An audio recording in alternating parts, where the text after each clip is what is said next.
it wasn't very positive. And also, even regardless of what I wanted to admit or not, I was still very codependent.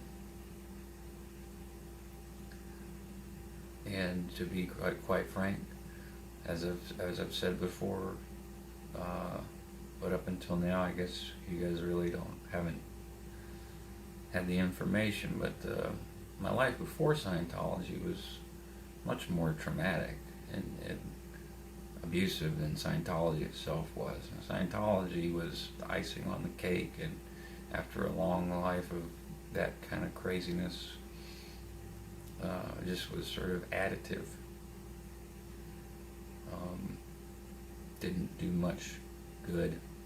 Wasn't a good thing to do. Scientology is not a good thing to do, in case you haven't figured that out from my videos and everyone else's. But the subject, and the content of the book, sort of the dichotomy of both of my fathers and how it contributes to how welcome I felt in Scientology, and how in a lot of ways, comparatively, it was a positive experience. And comparatively, it wasn't as abusive.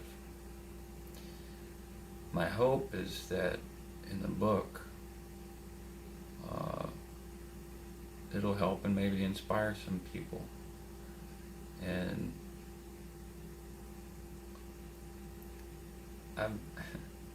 if I could keep a running tally of how many people have told me I should write a book, like friends and family members and just random people, that I talk to. People that are going through a hard time, I've had a lot of people say, you know what, Marcus, you really helped me.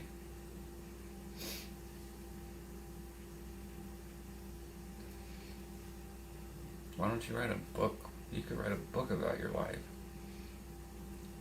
Now, my counselor, Miss Lockhart, was telling me that when I was 15 years old. You could really help people.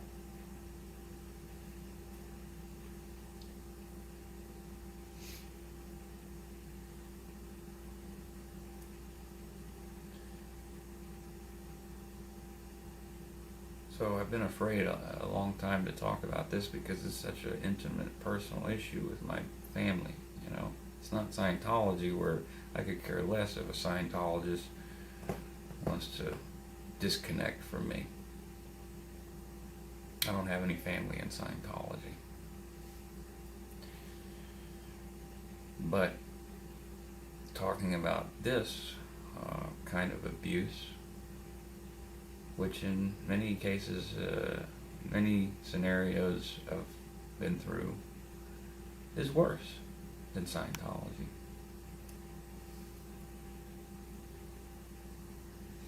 I've been afraid that if I do tell my story, that I'll be shunned from my own family.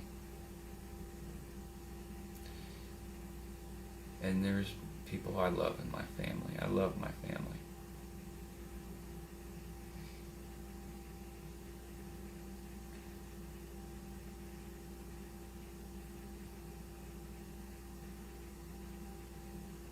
And I've been one of those people in the family that's like, oh boy, Marcus is into drugs, Marcus is a Scientologist, Marcus just can't get his shit together. Oh, I thought Marcus had his shit together, now he's divorced and the kids and whatever.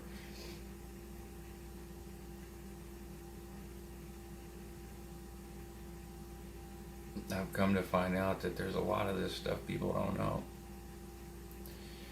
And this past Easter, circling back around, after I left, I was really on the fence about playing music for Easter. That's sort of a thing I do. I go and play music for the family at Easter, and I had already, at that point, and still I have set these boundaries between me and Cowboy, and those will remain in place because I can't deal with it anymore. I can't change it.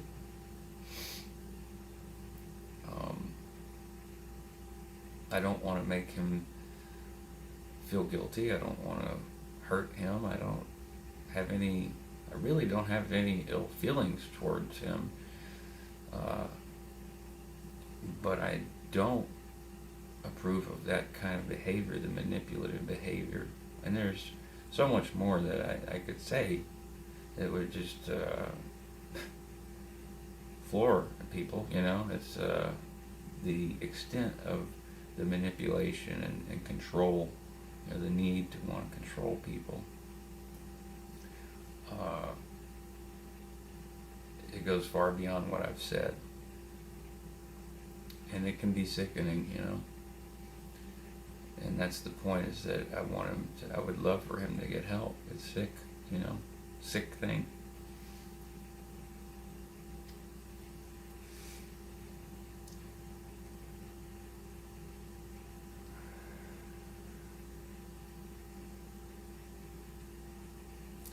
So yeah, this has been the toughest video for me to make since 2015, because I do fear that some of my family will just say, what an ungrateful little fuck. What an ungrateful little prick. This wonderful man raised a son that wasn't his. He gave him all the love and support that a father would give.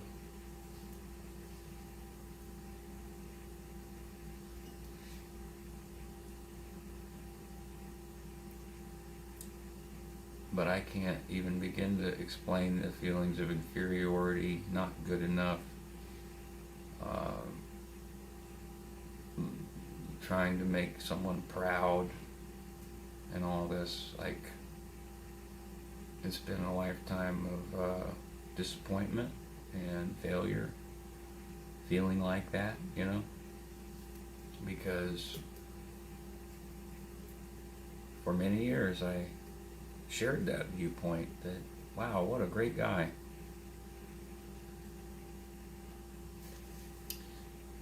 But I gotta say that any man that would deny a father his right to have a relationship with his child, I mean, even, nobody's perfect. Dwayne had his problems. But it really wasn't until the wreck that things got really bad because of the medication and the drinking. And then also something to consider that I didn't consider before was, the things that he was told and some of the things that I haven't said that have happened, like, manipulation and people, Cowboy basically infiltrating his life through other people and fucking with his head, saying things to fuck with his head. My mother and I basically come to the conclusion that, the over-medication and stuff, he was just, he died of a broken heart, he never got to have a relationship with me or Travis. And the things that I remember are just things that he said. There wasn't much time I spent with Dwayne. But he made sure, even in all of his addictions and problems, that the things that he did say to me were the important things. And that's what I cling to And that's how I had to make peace with him after he died. Because as Cowboy's son, hate was a thing that I learned to hate, just by proxy. So in setting my boundaries with this person, with Cowboy, learning how to love myself again, and just learning how to love in general.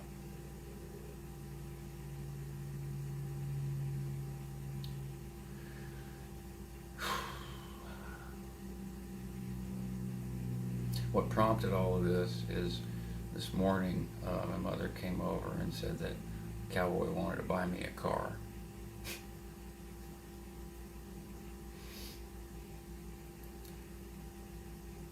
I'd rather, and this may sound overly prideful, but I'd rather walk or die in a ditch than accept that. Because for Cowboy, money is love. Money is love. And I'm not, I'll admit, I know my strengths and weaknesses. I've never been super great with managing money.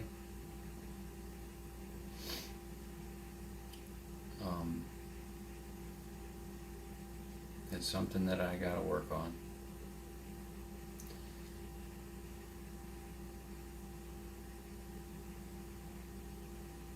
But I've always loved that man. I've always loved Cowboy. And I still love him. But I can't accept the very toxic relationship anymore. That part has to be done. And any attempt for him to help me is just allowing him into my sphere, my life, and that historically has always led me back to a place of not feeling good enough,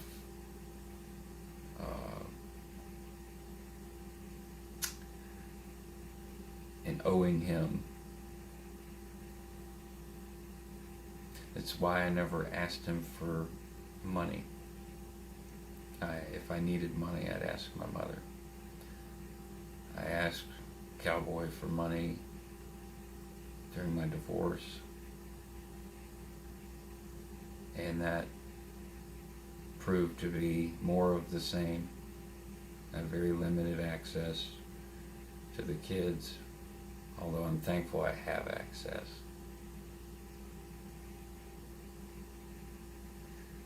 But he's the kind of person that believes he knows best,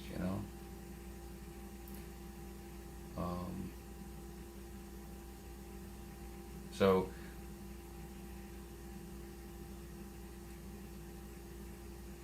this is coming from a place of love, not hate or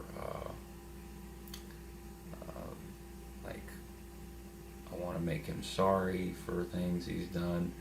No, in fact, I want him to be at peace. And as he's grown older, it's not been that way. He's got a lot of regret. And oddly enough, he's told me a lot. He's told me more than he wanted to tell me. All the things that I've said, some of the heinous things that he's done, when I was in therapy, he admitted to. Now that was difficult to get him to do, but he did. And I don't think he likes that he did it. In either circumstance, that he did it to begin with, or that he told me that he did it and admitted to it. So, if any of you guys are spiritual or into prayer, I would really appreciate prayers for Cowboy.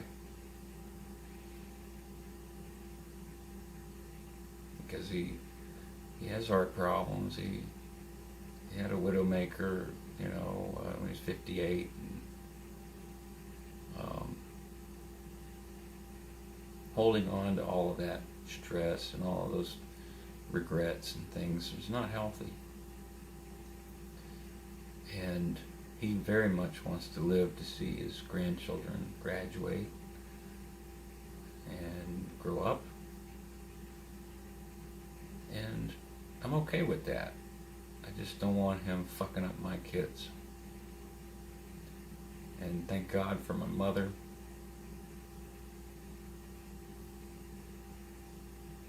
Because unfortunately, I can't always be with my kids. But she is there for them more than I can be. So, if you can, say a prayer for Cowboy. He probably needs it more than anyone I know in my life.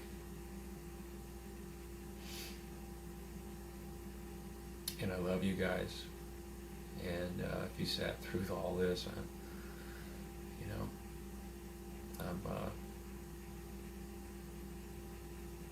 I hope that it fills in some of the blanks. I'm aware that when I did the GoFundMe, it's kind of like, what the fuck is going on? What's really going on?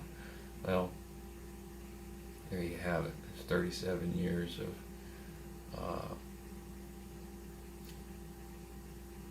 of that. And just like when I left Scientology, I felt so stupid. You don't see how horrible it is until you leave, really. It's like, what the fuck was I thinking? Because ultimately, at any point, just like my brother Mark, this is why he is my hero. My brother Mark is my hero. He is like a superhero to me. Because he just said, no. I will not tolerate this abuse.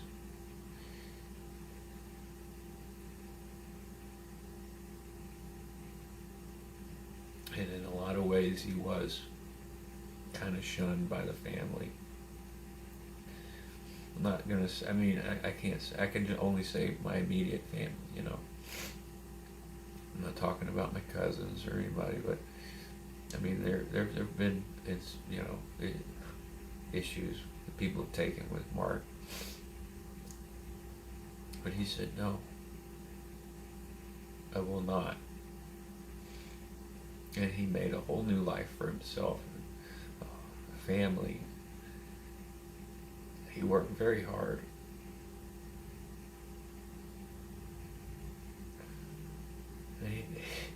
He's a real survivor. People tell me that I'm a survivor. To me, Mark,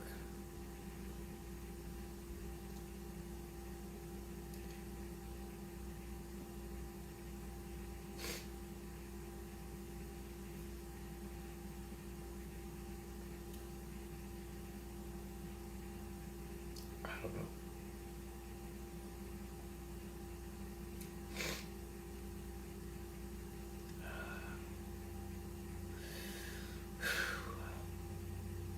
Thanks for watching. Live long and prosper.